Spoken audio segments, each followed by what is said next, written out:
Hello students, welcome to my channel numerical maths classes. तो आज की वीडियो में हम करेंगे application of integrals, that is chapter 8 of class 12। Application of integral नाम से ही जैसे पता चल रहा है कि इंटीग्रेशन का जिसमें यूज होने वाला है, एप्लीकेशन पार्ट हम इसमें करने वाले हैं।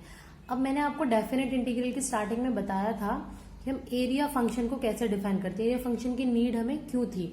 अगर हमें कर्व दी होती थी y is equal to f x करके नाम होता है मान लो उसका, तो हम उसका एरिया अंडर द कर्व कैसे निकालते थे। हम क्या करते थे, ये हम लाइन ज्वाइन कर देते थे, राइट।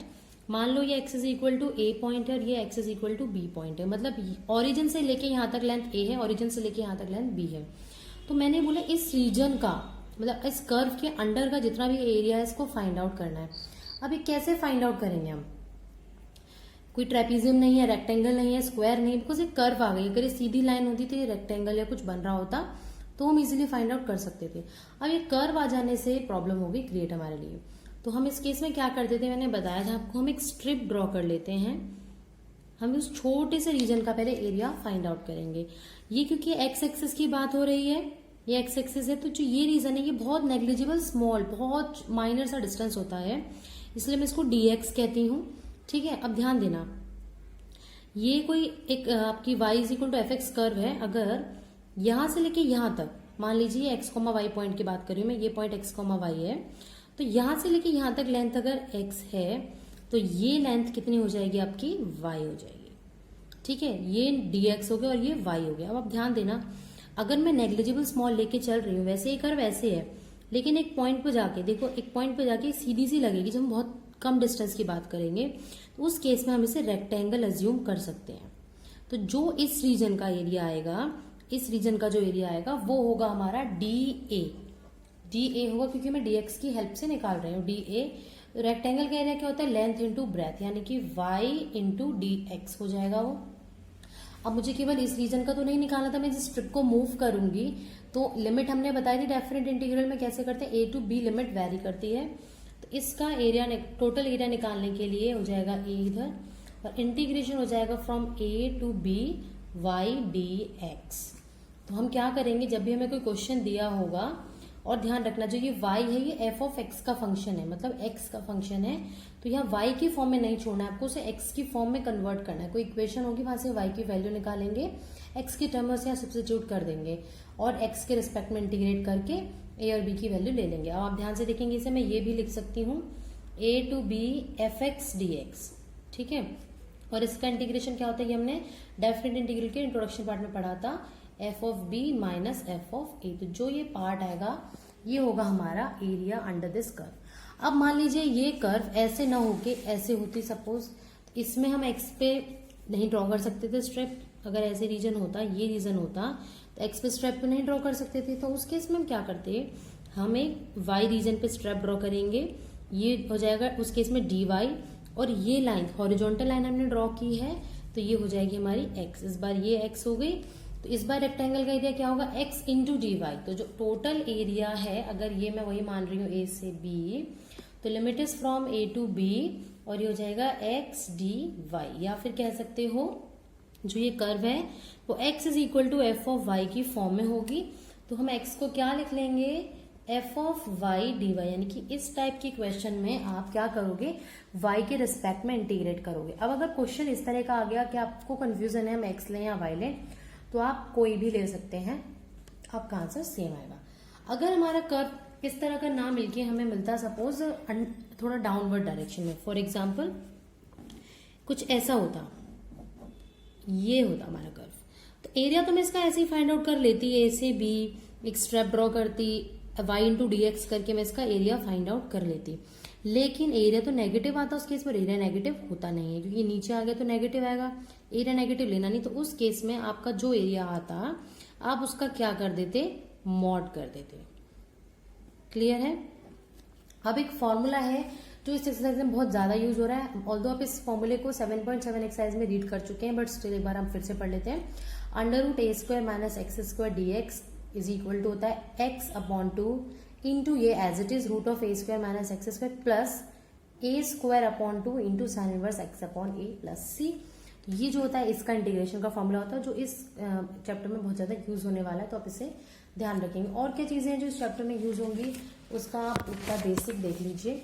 सबसे पहले सर्कल की इक्वेशन, क्योंकि आपको कहीं भी डायग्राम बना के नहीं देगा, आपको डायग्राम खुद ड्रॉ करना है। तो आपको अगर इस टाइप की इक्वेशन मिलती है x minus a whole square plus y minus b whole square is equal to r square, इसका मतलब ये सेंटर दिया हुआ है जिसका सर्कल दिया हुआ है जिसका सेंटर है a कॉमा बी और रेडियस है r square means r radius है। तो वो a कॉमा बी पॉइंट कहीं भी हो सकता है। मान लीजिए मैंने यह मान लिया इस एक्सिस पे है इधर, तो ये a कॉमा बी सेंटर हो गया, आर हो गई उसकी रेडियस।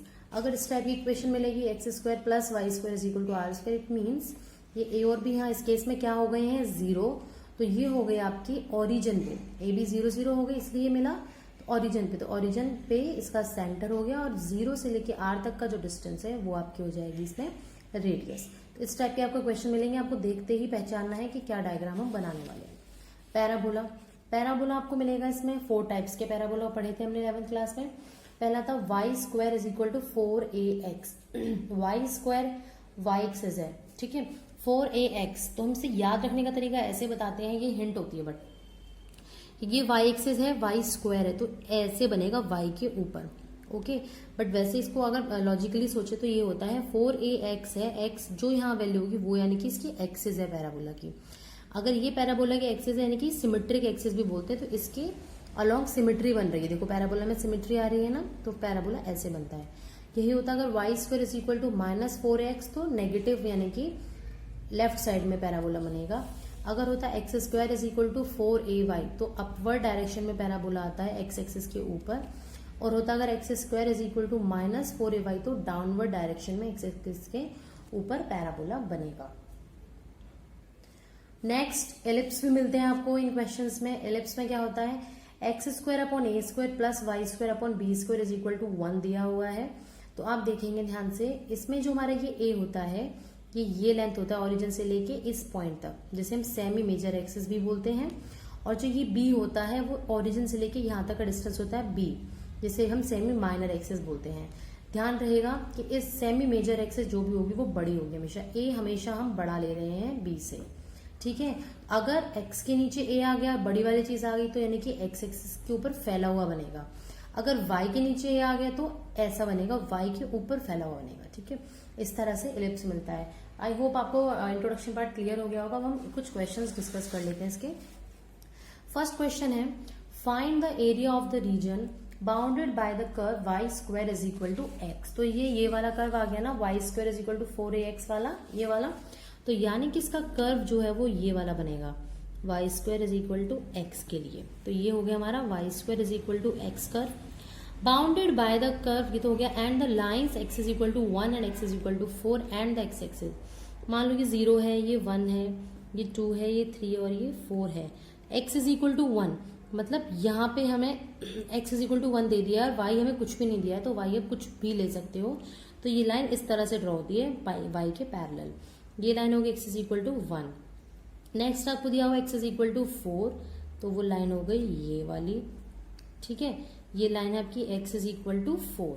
अब आप ध्यान देंगे, और उसने बोल दिया and the x axis. x axis का मतलब भी होता है कि अपवर्ड डायरेक्शन इसने कह दिया है, यानी कि ये हमारा शेडेड पार्ट हो गया, हमें इसका एरिया फाइंड आउट करना है।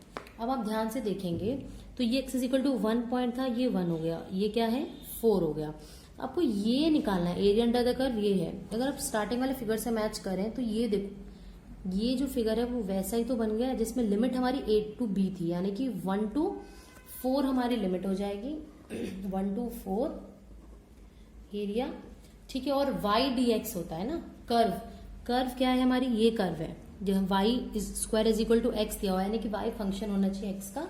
तो हम स्ट्रिप जो है वो स्ट्रिप जो है यहाँ ड्रॉ करेंगे इस बार, है ना। तो ये dx है और ये y लेंथ होती है, तो इस बार हमारा आएगा y dx। अब y की वैल्यू x की टर्म्स में लिखनी होती है, y square is equal to x है, यानी कि y की वैल्यू हो जाएगी अंडर रूट एक्स। तो y की वैल्यू आ गई under root x dx and limit is from 1 to 4। Limit 1 to 4 हो गई है।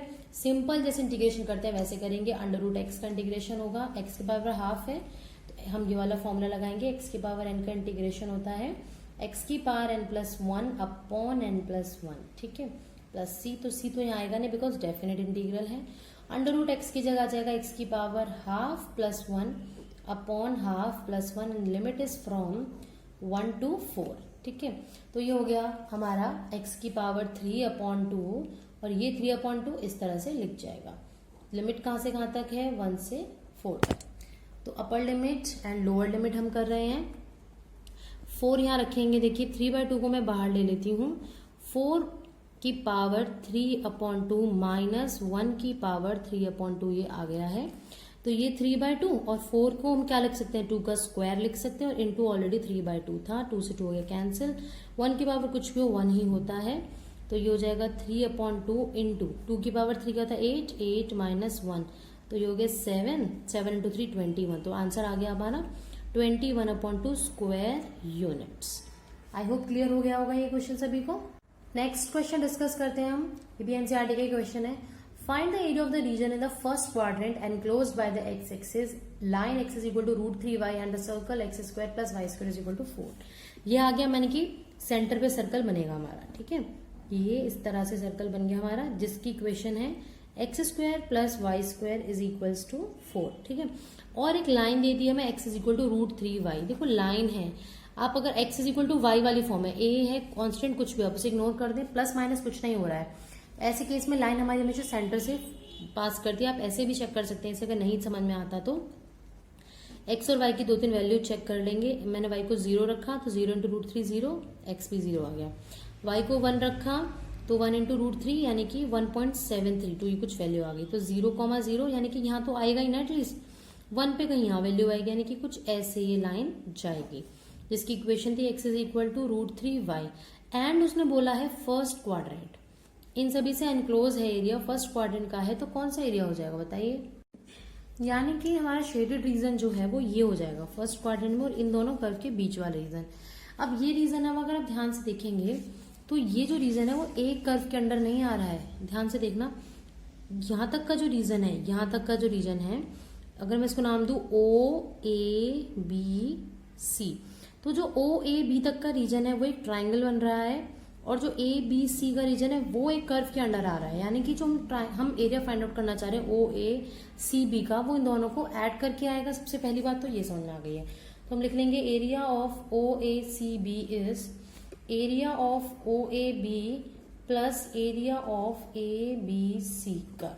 ठीक है, अब OAB हम ध्यान से देख पा रहे हैं एक क्या है, एक ट्राइंगल है, और ट्राइंगल का एरिया हम कैसे फाइंड आउट कर सकते हैं उसकी हम वैल्यू निकालेंगे। पहले कि ये जो B पॉइंट है ये कैसे मिलेगा हमें, अगर हम A पॉइंट फाइंड आउट कर लेते हैं, और A पॉइंट क्या है, इस लाइन और इस कर्व का पॉइंट ऑफ इंटरसेक्शन है। अगर ये A पॉइंट मिल जाए, सपोज 1 1 2 2 कुछ भी आ जाता है, तो यहाँ से यहाँ तक का डिस्टेंस x जो इसका x कोऑर्डिनेट आएगा वो, और यहाँ से यहाँ तक का डिस्टेंस y जो कि इसका y कोऑर्डिनेट आएगा, उसकी हेल्प से हम half into base into height करके फॉर्मूला निकाल सकते हैं। पॉइंट ऑफ इंटरसेक्शन फेयर में करने की कोई खास जरूरत होती नहीं है, कर देंगे तो भी गलत नहीं होगा। अगर पॉइंट ऑफ इंटरसेक्शन निकालना है तो आप क्या करेंगे, दोनों कर्व में से किसी एक की वैल्यू दूसरे में सब्स्टिट्यूट कर देते हैं। मैं मान लो x की वैल्यू यहाँ पुट कर रही हूँ, तो हो जाएगा √3y का स्क्वायर प्लस y का square is equal to 4। √3y का स्क्वायर क्या होता है, √3 का square 3y square plus y² is equal to 4। इन दोनों को ऐड करो, आएगा 4y² इज इक्वल टू 4।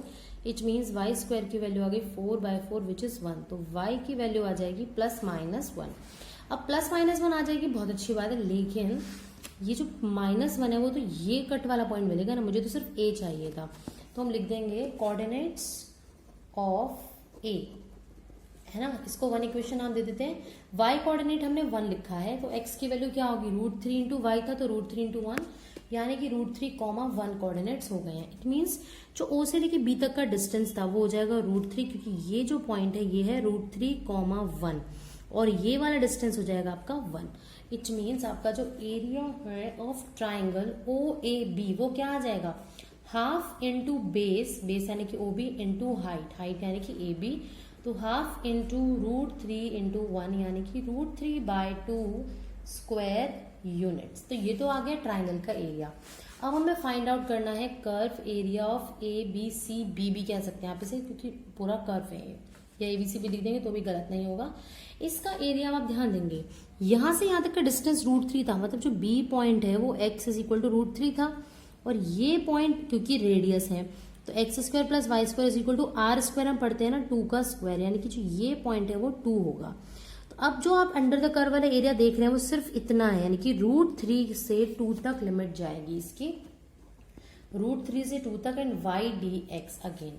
अब y की वैल्यू फाइंड आउट करनी पड़ेगी इस कर्व में से, x² + y² = 4 में से, जो कि हो जाएगी √3 से 2। अब इक्वेशन थी आपके पास x² + y² = 4, y की वैल्यू निकाल रहे हैं तो 4 - x² हो जाएगा एंड y की वैल्यू हो जाएगी √4 - x²। आ गया ना ये वाला फॉर्मूला जो मैंने कहा था कि 6 एक्सरसाइज में बहुत ज्यादा यूज होने वाला है। तो ये मैं 4 को लिख सकती हूँ 2 का स्क्वायर, इसे मैं लिख लूंगी 2 का स्क्वायर - x² √dx। ये फॉर्मूला मैंने सब्स्टिट्यूट कर दिया है। क्या होता है x/2 √a² - x² plus a² / 2 sin inverse x/a और लिमिट √3 to 2। क्या करेंगे, upper limit minus lower limit. तो पहले मैंने 2 की वैल्यू सब में पुट कर दी है, माइनस हर जगह x की जगह √3 पुट करके आप देखेंगे 2² - 2² कैंसिल होकर 0 बन जाएगा। यहाँ आ गया 0, 4 / 2 2 होता है, sin इनवर्स 2/2 1 माइनस √3/2 √2 का स्क्वायर 4 4 - 3 प्लस 4/2 2 इंटू √3/2 साइन पे वैल्यू कब होती है 60 पे, 60 यानी कि π/3। जस्ट कैलकुलेशन ने सॉल्व किया, पूरा सिंप्लीफाई करके आया π/3 माइनस √3/2। ये जो एरिया है आ गया है किस कर्व का, इस वाले कर्व का ABCB का।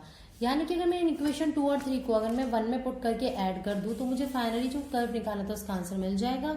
दोनों ऐड कर दिए, कैंसिल हो जाएगा हमारा √3/2 से √3/2। सो फाइनल आंसर हमारे पास आ जाएगा π/3² यूनिट्स। नेक्स्ट क्वेश्चन है, क्वेश्चन में गिवन है find the area of the region bounded by the parabola y = x²। y = x² था तो मैंने ये पैराबोला ड्रॉ कर लिया है एंड y = mod x। ध्यान रखेंगे जब भी mod x आएगा आप उसको +x - x में ओपन करेंगे। जब आप y = -x ओपन करेंगे तो ये लाइन ऐसे जाएगी, y = x ओपन करेंगे तो ये लाइन ऐसे जाएगी। अब area of the bounded curve है वो दोनों के बीच का ये रीजन है और ये रीजन है। डायग्राम थोड़ा सा गलत बन गया, सेम इक्वल रीजन आएगा ये दोनों। तो आप देखेंगे कि हमें पहले तो पॉइंट ऑफ इंटरसेक्शन की जरूरत पड़ती है, तो मैंने निकाल लिया पहले पॉइंट ऑफ इंटरसेक्शन इस ए के लिए, जो कि होगा इस कर्व का और इस लाइन का, यानी कि y = x² and y = x। मैंने बोला था जब भी ऐसा कुछ मिलता है तो आप सब्स्टिट्यूट कर देते हैं एक की वैल्यू दूसरे में। तो मैंने ये y की जगह x पुट कर दिया यहाँ पे, x² = x करा, सॉल्व करा, x² - x = 0, तो x की वैल्यू 2 आ गई, 0 एंड 1। इस 0 की वैल्यू को यहाँ पुट करेंगे तो y भी 0 आ गया, 1 पुट करेंगे तो y भी 1 आ गया। तो जो 0,0 वो ये पॉइंट है, O पॉइंट। हमें तो A चाहिए था, A है 1,1। सिमिलरली B की वैल्यू -1, -1 आएगी, ठीक है, ये हो गया। अब ध्यान देना रिक्वायर्ड एरिया जो है वो दोनों का रीजन सेम होगा, तो क्यों ना मैं किसी एक का निकाल के OAO का रीजन निकाल के 2 से मल्टीप्लाई कर दूं। तो जो हमारा रिक्वायर्ड एरिया है वो है twice of area of OAO। ऐसे ही अब OAO का एरिया कैसे निकालूं मैं, ये तो 2 कर्व के बीच में आ गया, एक लाइन और एक कर्व के बीच का एरिया है। और अब तक हम पढ़ रहे थे कर्व के अंडर का एरिया, कर्व के अंडर का एरिया तो ये वाला है, बट ये तो मैं पूछा ही नहीं है, तो ये कैसे फाइंड आउट करें। अगर मैं इस ट्राइंगल OAC में से ये नीचे का कर्व का एरिया जो है OACO माइनस कर दूं तो यही तो मिल जाएगा ना मुझे।